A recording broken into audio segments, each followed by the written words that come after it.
Assalamualaikum warahmatullahi wabarakatuh. Halo Bunda di seluruh tanah air, apa kabar? Kali ini saya akan membawakan satu tema tentang personal boundaries atau batasan diri bagi seorang ibu tunggal. Sebagai perempuan single atau ibu tunggal, ada kalanya kita bingung menentukan batasan diri. Bagaimana sikap kita, misalnya ketika seorang laki-laki datang ke rumah untuk membetulkan barang yang rusak di rumah kita, tapi kita saatnya sendirian di rumah. Kemudian bagaimana caranya bila bertemu seorang laki-laki di luar, apakah kita boleh menyapa duluan? Nah, terkadang karena dengan alasan kita takut dituduh kurang bersahabat, kita akhirnya tidak memberikan batasan diri untuk diri kita.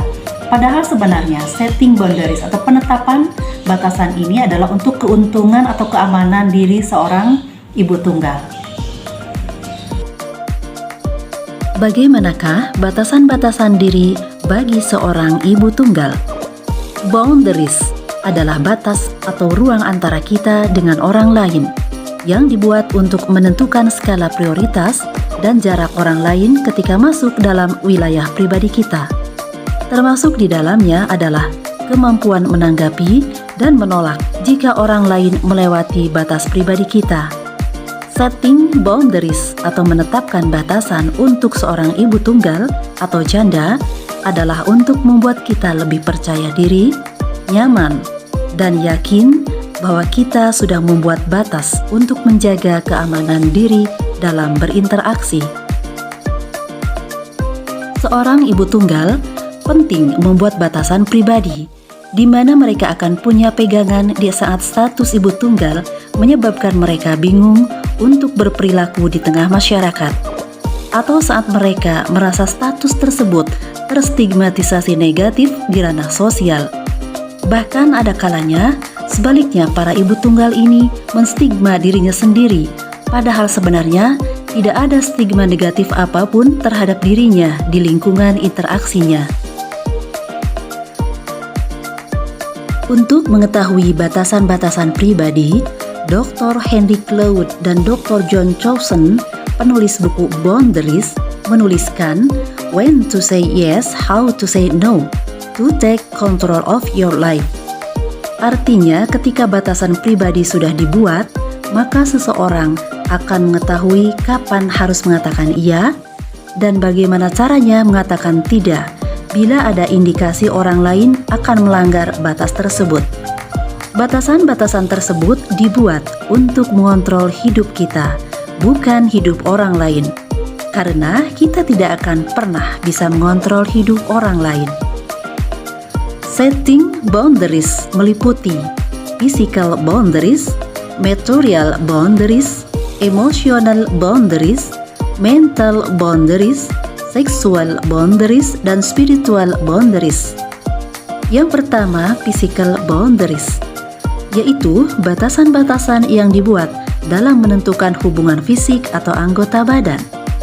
Yang kedua, material boundaries, yaitu batasan-batasan yang dibuat dalam menentukan barang-barang pribadi kita, apa saja yang boleh dipinjam orang lain atau tidak boleh.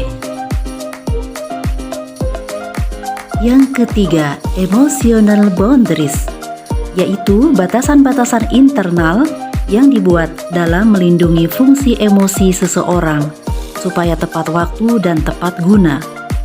Emosi itu bukan marah, tapi adalah bentuk ekspresi ketidakpuasan, kekecewaan atas perbedaan pandangan. Ketika emosi, orang memang akan sulit menggunakan logika. Namun setidaknya, dengan batasan emosi yang telah dibuat berdasarkan logika sebelum si emosi itu muncul, setidaknya dapat mencegah emosi kita tersebut berkembang menjadi hal yang buruk yang merugikan diri sendiri. Yang keempat, mental boundaries, yaitu batasan-batasan argumentatif yang dibuat dalam melindungi kekuatan diri ketika menemui masalah yang berkaitan dengan nilai-nilai dan pola berpikir ketika bertemu dengan suatu kesulitan. Dengan adanya batasan diri, diharapkan kita mampu mengendalikan emosi, bertahan, bahkan menjadi problem solver. Yang kelima, sexual boundaries, yaitu batasan-batasan yang dibuat dalam melindungi diri dari ketidaknyamanan dalam berhubungan seksual. Tentu saja lebih jauh lagi batasan ini menjadi keputusan pribadi Anda dengan orang yang bersangkutan dengan tanpa menetralisir bentuk kerugian satu pihak, baik fisik maupun mental.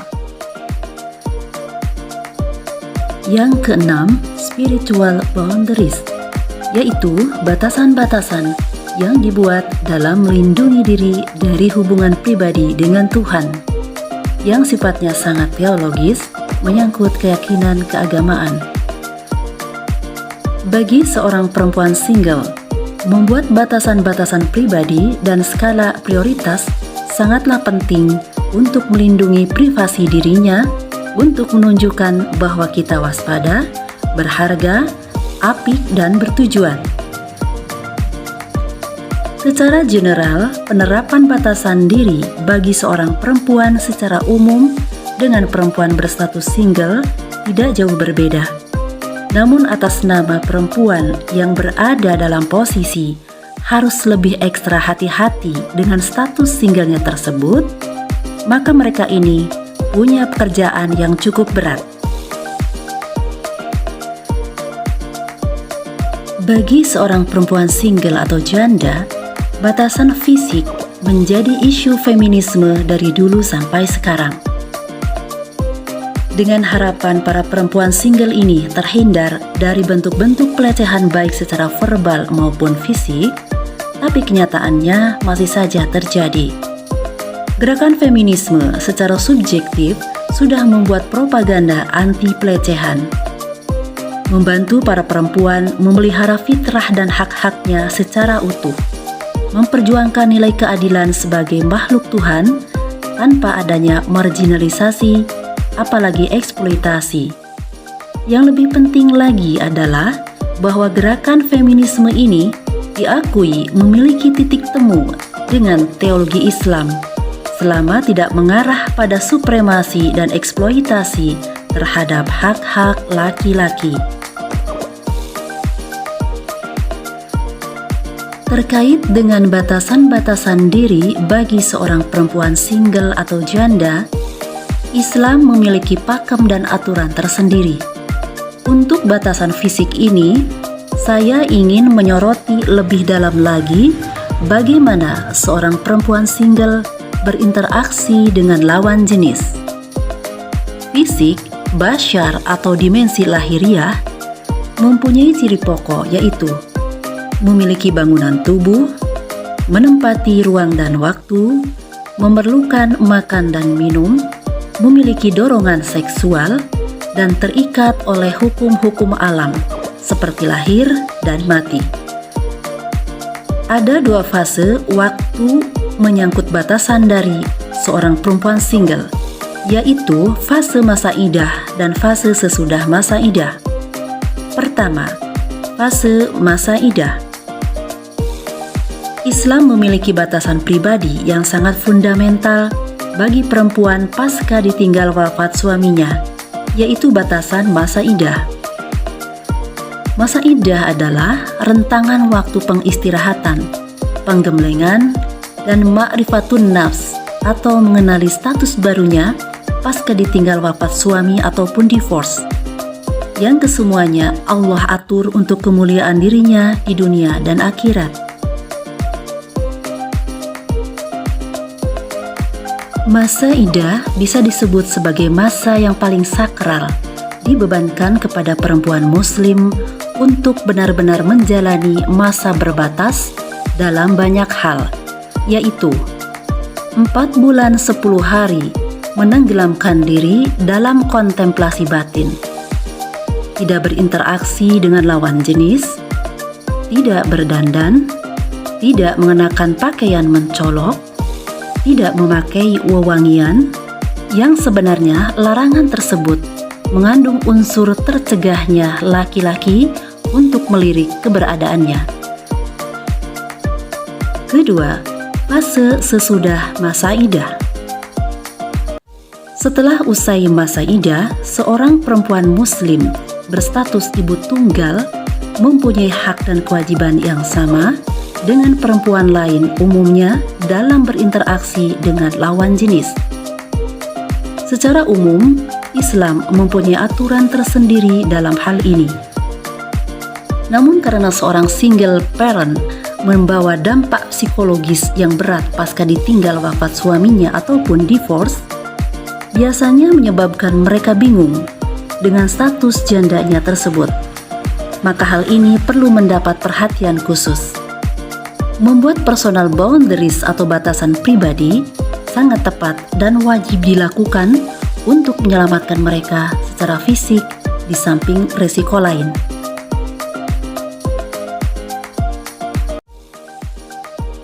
Berikut ini skala prioritas setting boundaries atau penetapan batasan fisik bagi perempuan single dengan laki-laki. Pertama, lingkungan keluarga.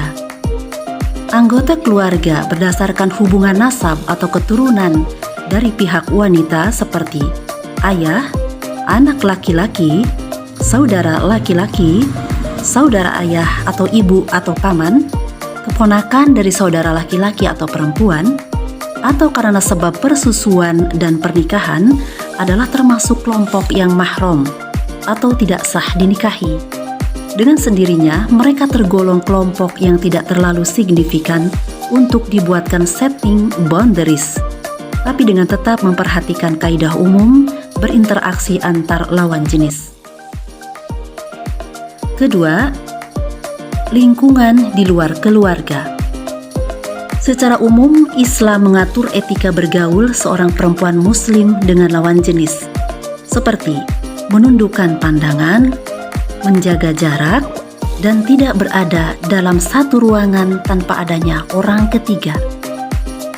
Sedangkan bagi seorang single mother, batasan-batasan umum tersebut harus diperketat lagi dan dibuatkan batasan pribadi yang sangat jelas dan apik untuk menghindari indikasi dampak buruk yang bisa muncul di masyarakat ataupun internal pribadinya.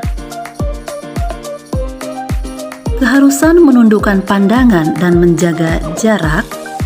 Syarat ini cukup berat khususnya bagi perempuan yang memiliki karakter ekstrovert, punya banyak relasi dan berkarir. Saya ingin mengatakan bahwa setiap keputusan memiliki konsekuensi pribadi. Adanya takdir yang menimpa seorang perempuan sehingga harus menjadi seorang janda adalah satu isyarat untuk mampu mengambil berbagai keputusan penting secara pribadi dalam hidupnya. Ambil langkah prioritas, mengarah pada sedikit risiko, lebih banyak aman. Perhitungkanlah kuantitas interaksi, selektif berinteraksi, sehingga antara Anda dan orang lain merasakan batas-batas. Buatkan batas pribadi, jalani dengan konsekuen, Anda akan aman. Satu contoh, ketika Anda berpapasan di jalan dengan seorang laki-laki yang kita kenal, perlukah Anda menyapa lebih dulu? Jawabannya bisa boleh, bisa tidak.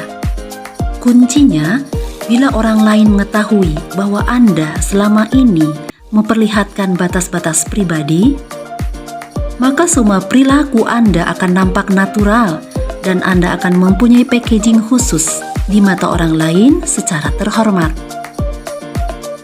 Keharusan untuk tidak berada dalam satu ruangan tanpa ada orang ketiga adalah benar. Sebagai seorang perempuan single, Anda punya beban yang cukup berat. Hanya untuk membetulkan barang yang rusak di dalam rumah, Anda harus didampingi oleh orang lain. Itu benar.